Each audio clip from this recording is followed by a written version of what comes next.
Hey guys, today on the Bunny Bunches, Ivy is going to be telling some her Halloween spooky stories. Well, the next story I'm going to be doing is called Jack-O-Lantern. It's also by S.E. Scholliser. After a long day of unlucky hunting, I found myself stuck in the middle of the marshlands for the night without a flashlight or a lantern to guide my stumbling steps. So I settled beside a fallen log to rest until daylight. As I tossed and turned, I recalled the story of my great uncle told me about a ghost that haunted the marshlands.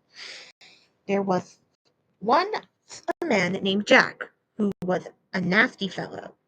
He beat his wife and kids and was all around bad chap.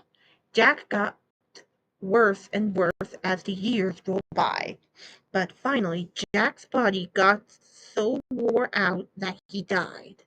He went up to heaven, but St. Peter refused to let such a wretched fellow in. Then he went to hell. But the devil barred the door as soon as he saw Jack coming and wouldn't let him in either. Go away and don't come back, the devil told Jack. How am I supposed to get back in the dark? Jack grumbled. Give me a lantern. So the devil threw a chunk of molten fire out of Jack, who took it from his lantern and went back to Earth, where he wanders forever through the swamps and marshlands of the earth, a bitter spirit whose only delight was alluring the unweary to their doom with his lamp. At this juncture, in my musing, I happened to look out over the marshes and notice a blinking light in the fog. Is that you, Jack-O-Lantern? I called jollily. Jack, Jack, Jack, a voice whispered back. I was seriously spooked. I clutched my gun to my chest, the hairs on my arms standing on end. Had it been an echo of my voice, or was someone out here with me? Who's there? I shouted, trying to sound brave and menacing. I waved my gun around and show yourself at once. Jack, Jack, Jack. The voice hissed from completely different sections of the swamp. A light blinked and then off, on and then off. Shudders ran up my spine at the sound of that ghastly voice coming from nowhere. I huddled up against the log, wanting something firm at my pack. Suddenly, the story of the jack-o'-lantern didn't seem so funny. My heart was pounding so hard it made my chest hurt. I strained my ears in the silence that fell over the swamp. Jack, Jack, Jack. The voice hissed from somewhere to my left this time. The light blinked on, off, on. I counted 10 heartbeats this time before it went off. The voice sounded closer. I held very still, my instinct screaming at me to hold my breath and not move until the menace had passed. The voice came again, far off to the right. Jack, Jack, Jack. It hissed. The lights came on, off, on, off. It's moving away. I thought, relaxing just a bit, feeling safer. There was a long, long, long silence.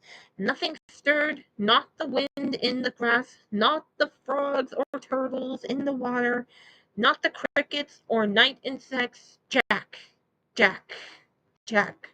The voice hissed softly right into my ear, and I looked up into the glowing red eyes and twisted my face of the jack-o'-lantern. I screamed and lashed out it with my gun. I ran a few steps, tripped and fell over, knocking my head on a sharp stone. For a moment I saw stars, and I felt blood pouring from my scalp, but the jack-o'-lantern was right behind me. It had to get away. I rolled and fell into a deep pool I plunged underneath the water, flailing desperately against rope-like grasses and tried to keep me down. My head finally burst out of the water, and I gasped desperately for air.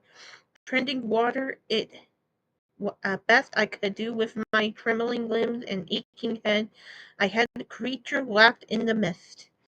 Jack, Jack, Jack.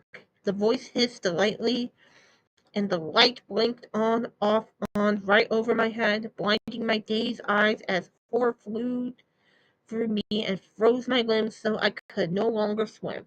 For a long moment, the gross-faced and red eyes of the jack-o'-lantern loomed out of the mist before my petrified gaze. My head started to swim with pain from my bleeding skull. The evil face above me lit my its bright lights whirled around and around, glowing dimmer as my eyes started to glaze. I was vaguely aware that I should keep swimming, keep trying to make my way to the edge of the pool, but the effort was too much for my suddenly heavy limbs. I barely noticed myself plunging down and down into the watery depths of the pool, to stun my injury, to fight my way to the surface a second time. Then there was only darkness and silence, and the voice hissing in cold triumph. Jack, Jack, Jack. And there you have it, Bunny Bunchers. Thank you, Lucy, for the story. Please give a thumbs up to the Bunny Bunches YouTube channel. If not, subscribe. We'll see you next time. Bye bye.